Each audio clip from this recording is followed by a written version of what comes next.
갑자기 내게 나타나준 너, 난 아무 말도 할 수가 없었지. 첫눈에 반한다는 이야기가 널 보는 순간 이해가 됐어.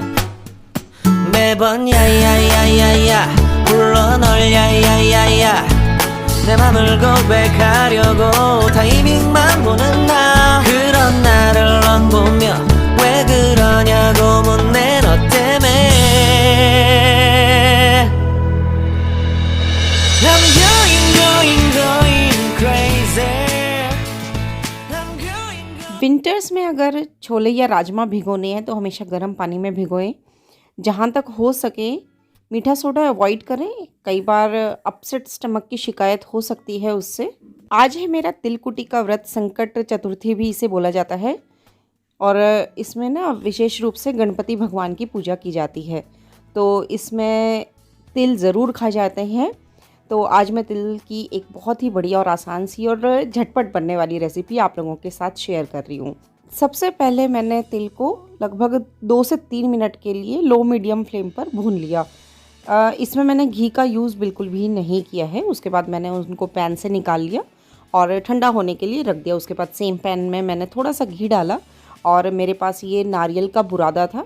ये मैंने घर में ही नारियल को कस के बना के रख लिया था, और ना मैं फ्रीज़र में रख लेती हूँ इस तरीके के पाउचेज़ में, तो उसमें से फिर निकाल कर जो भी क्वांटिटी चाहिए मैं यूज़ करती रहती हूँ। तो फिलहाल मैंने उस नारियल के बुरादे को गोल्डन ब्राउन होने तक भून लिया, और फिर सेम उसी पैन में मैंने मिल्क पाउडर ऐड कर दिया। अच्छा, मैंने ना अभी गैस को बंद नहीं किया है, गैस को बिल्कुल लो पे छोड़ा हुआ है इस टाइम पे। और अब मैं क्या करूँगी, उन दोनों चीज़ों को मैं मिक्स करती रहूँगी और थोड़ा थोड़ा दूध डालती रहूँगी। मिल्क पाउडर मावा का एक बहुत ही कन्वीनियंट सा सब्स्टिट्यूट है, और अगर फ्रेश मावा नहीं है तो कभी भी हम मिल्क पाउडर को यूज़ कर सकते हैं। अब इसके बाद जो हमने तिल भूनकर रखे हुए थे वो भी इस पैन में डाल लेंगे। अब पैन में हमारे पास 3 चीज़ें हैं, तीनों ड्राई हैं, जिसमें तिल है, मिल्क पाउडर है और साथ में नारियल का बुरादा है। अब हम क्या करेंगे, इसका ना एक डो तैयार कर लेंगे दूध की हेल्प से। तो धीरे धीरे दूध की क्वांटिटी को एडजस्ट करते हुए हम इसमें मिक्स करते रहेंगे और धीरे धीरे पकाते भी रहेंगे। मिल्क पाउडर से इस तरीके की रेसिपीज़ बनाने में जो प्रॉब्लम आती है वो होती है इसमें गांठें बहुत जल्दी पड़ जाती है। तो उसमें मेरा ये सिलिकॉन का स्पैचुला बहुत काम आता है, और इस तरीके का जो काम है ना बहुत आसान हो जाता है। आप देखेंगे पैन में बिल्कुल भी गुठलियाँ नहीं है। बस गैस को मैंने ऑफ़ कर दिया है, और अब इसको मैं ठंडा होने के लिए छोड़ दूँगी। और जैसे ही हमारा ये जो मिक्सचर या कह सकते हैं डो ठंडा होगा, इस टाइम पर हम इसमें 2 चीज़ें डालेंगे। सबसे पहले मैंने इसमें थोड़ी सी डाली है खांड, बूरा भी आप डाल सकते हैं या पिसी हुई चीनी भी डाल सकते हैं। इसके अलावा मैंने इसमें डाली है tutti frutti. Tutti frutti already मेरी वनीला फ्लेवर्ड है, इसलिए मैं इसमें इलायची पाउडर नहीं डालूँगी। इसके साथ हमारा जो मिल्क पाउडर है वो ऑलरेडी मीठा है, उसमें चीनी है, तो चीनी की क्वांटिटी थोड़ा सा सोच समझ कर ही डालें। और साथ में जो टूटी फ्रूटी है वो भी शुगर बेस्ड है। तो बस अब मेरा ये जो डो है बहुत अच्छे से ठंडा भी हो गया है और सब चीज़ें अच्छे से मिक्स हो गई है। और अभी थोड़ा सा आप लोगों को सॉफ्ट लग रहा होगा, लेकिन जैसे जैसे ये ठंडा होता रहेगा ये थोड़ा सा हार्ड होता चला जाएगा। तो बस इसी टाइम पर मैंने इसके लड्डू तैयार करके रख लिए। मिल्क पाउडर से हम बिल्कुल खोए के स्वाद वाली बर्फ़ी भी तैयार कर सकते हैं। ऑलरेडी मेरे चैनल पर वीडियो है, मैं डिस्क्रिप्शन बॉक्स में उसका लिंक दे दूँगी। लड्डू बनाने के बाद मैंने ना ऊपर थोड़ी थोड़ी एक एक टूटी फ्रूटी रख दी, और इससे देखने में भी बहुत अच्छी लग रही थी और बहुत स्वादिष्ट बनी थी। जिसने भी खाई कोई रिकॉग्नाइज़ कर ही नहीं पाया कि ये मिल्क पाउडर से बनी है, खोए से नहीं।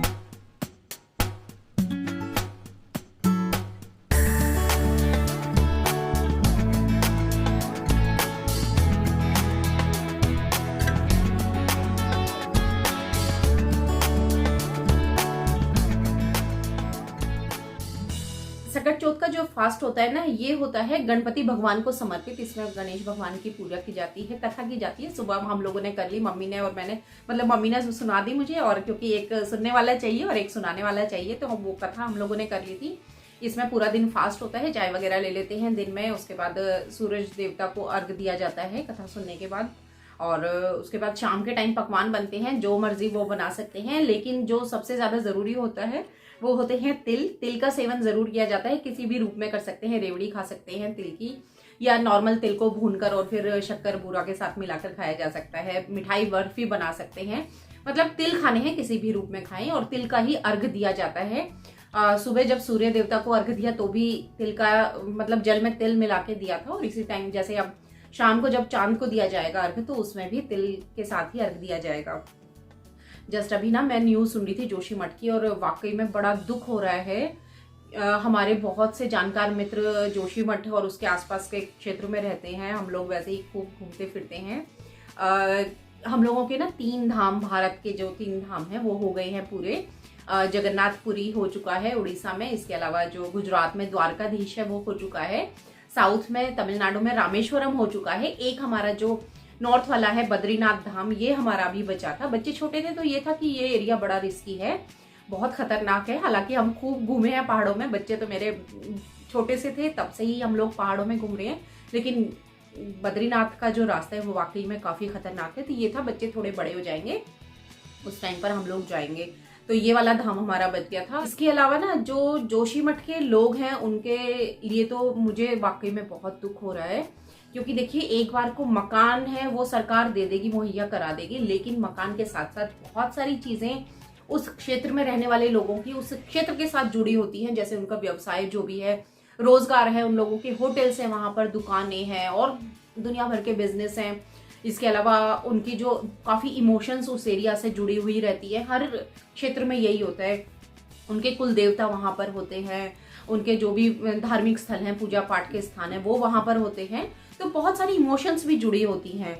तो इस चीज की भरपाई तो कभी भी नहीं हो पाएगी। हालांकि उनको दूसरी जगह विस्थापित कर दिया जाता है, जैसे टिहरी के टाइम पे हुआ था, लेकिन उस टाइम भी ना बेशक लोगों को जगह दे दी गई, घर दे दिए गए, लेकिन दुख बहुत हुआ था लोगों को। आज तक उन लोगों के मन में मलाल है। मैं कई लोगों से बात कर चुकी हूँ टिहरी के जो निवासी हैं, तो हमेशा जो वहाँ के बड़े बुजुर्ग हैं ना, उनके मन में अभी भी एक कसक है, एक मलाल हमेशा उनको है कि उनकी जो इमोशंस अपने क्षेत्र के साथ, अपने पुराने गांव के साथ जुड़ी हुई है, तो वो उनकी आंखों में ना वो कसक अब भी दिखाई देती है।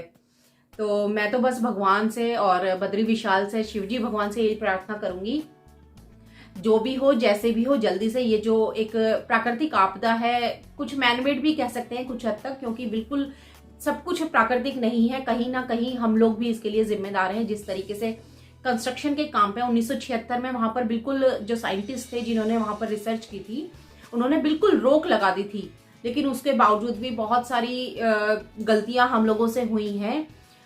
बहुत सारी चीजें हैं जिनको दुरुस्त करना पड़ेगा, जैसे वहां पे ड्रेनेज का जो सिस्टम है, बारिश का पानी है, उसकी निकासी की अच्छी व्यवस्था हो। वहां जिस तरीके से वहां पर कंस्ट्रक्शन का काम हो रहा है, या फिर चाहे लोकल लोगों के द्वारा किया जा रहा हो या फिर सरकार के द्वारा किया जा रहा हो, उस पर अब एक कहते हैं लगाम लगानी पड़ेगी, या उसको अब जो भी मानक वहां के साइंटिस्ट हैं जो रिसर्च कर रहे हैं उस एरिया में, उन्होंने निर्धारित किए हैं जो मानक, उनके अनुरूप, उनके अनुसार करना होगा। तो ऐसी बहुत सारी चीजें हैं जो सरकार ने कदम उठाने शुरू कर दिए हैं काफी टाइम से।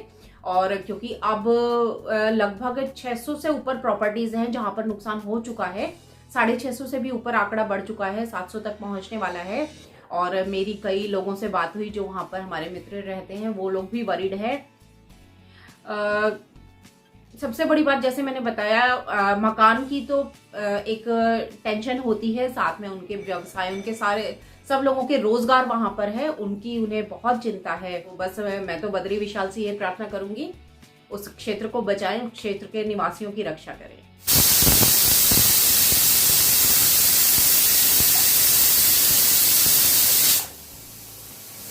अभी फ़िलहाल मैं शाम के डिनर की तैयारी कर ही रही थी, तभी रविंदर जी ने मुझे बताया कि इनके एक फ्रेंड और उनकी वाइफ आज शाम को घर आ रहे हैं, और डिनर के लिए इन्होंने इनवाइट कर दिया था उनको ऑलरेडी। तो मैंने मेन्यू में तो कोई चेंज ख़ास किया नहीं, लेकिन जो क्वांटिटी थी वो थोड़ी थोड़ी बढ़ा दी। तो फ़िलहाल मैंने इधर छोले उबलने रख दिए थे, और साथ में अभी मैं फ़िलहाल पालक को ब्लांच कर रही हूँ। जैसे ही पता चलता है ना कि कोई गेस्ट आ रहे हैं, तो थोड़ी सी हड़बड़ी हो जाती है। होता ये है कि खाना तो हमें बनाना है, लेकिन जैसे ही वो लोग आएंगे उनके साथ भी तो बैठना है, उनके साथ टाइम स्पेंड करना है। इतने इतने टाइम के बाद हम लोग मिलते हैं। तो फ़िलहाल मैंने फटाफट से जो भी चीज़ें बनानी थी वो बनाना शुरू कर दिया। कुछ चीज़ें हालांकि कम थी, वो मुझे मार्केट से बाद में मंगानी पड़ी। तैयारियां मैंने करके रख दी। तो यहाँ पर जैसे मैंने टमाटो प्यूरी बना करके रख दी थी, और साथ में छोले उबल चुके थे। कुछ मिर्चें हैं, वो हरी मिर्चें मैंने चॉप कर ली थी, और काफ़ी चीज़ें मैंने तैयार करके रख ली थी। पालक की प्यूरी बना के रख ली थी। लेकिन क्या था, पनीर का जो पैकेट था वो एक ही था, और फटाफट से मैंने फिर एक और पैकेट मंगवाया। और यहाँ पर मैंने बूंदी का रायता भी बना करके रख लिया। बर्तन वगैरह सब निकाल लिए थे, बस जल्दी से इनको मार्केट भेजा और पनीर मंगाने के लिए। तो जब तक ये मार्केट से होकर के आए तो मैंने फटाफट से बर्तन भी साफ़ कर लिए। बर्तनों का तो ये है, अगर साथ साथ साफ़ होते रहे तो ठीक है, नहीं तो सिंक के बाहर तक ढेर लगने लग जाता है। आज कई दिनों के बाद तीनों बर्नर यूज़ हो रहे थे, वरना ऐसा होता है सुबह के टाइम इंडक्शन पे भी मैं काम कर लेती हूँ, तो किसी पे दूध होता है, किसी पे चाय होती है, किसी पे सब्ज़ी बन रही होती है, किसी पे रोटी बन रही होती है। तो सुबह के टाइम तो ये सीन होता है, शाम को थोड़ा सा कम ही होता है ये सीन। फ़िलहाल मैंने एक तवे पे हल्का सा घी डाला और उस पर पनीर के पीसेस कट करके रख दिए। क्या होता है, पनीर पे अगर हल्की हल्की ब्राउन लेयर आ जाए, एक बड़ा अच्छा क्रंच सा आ जाता है, सब्ज़ी टेस्टी हो जाती है। और फ़िलहाल एक पैन में मैंने छौंक लगाना है, तड़का लगाना है पालक पनीर का, और दूसरे में छोले का। अब क्योंकि आज व्रत का खाना बन रहा है तो प्याज लहसुन का बिल्कुल भी यूज़ नहीं किया है। तो टमाटर और अदरक की एक गाढ़ी सी ग्रेवी मैंने तैयार कर ली, और उसी का ही मैंने दोनों में तड़का लगाया। और बस साथ में ना बारीक चॉप की हुई हरी मिर्च थी, वो मैंने डाल दी थी। खाना बनाने में तो आज मुझे 1 घंटा ही लगा, 1 घंटा भी नहीं, क्योंकि बीच में मैं बर्तन भी साफ़ करने लग गई थी।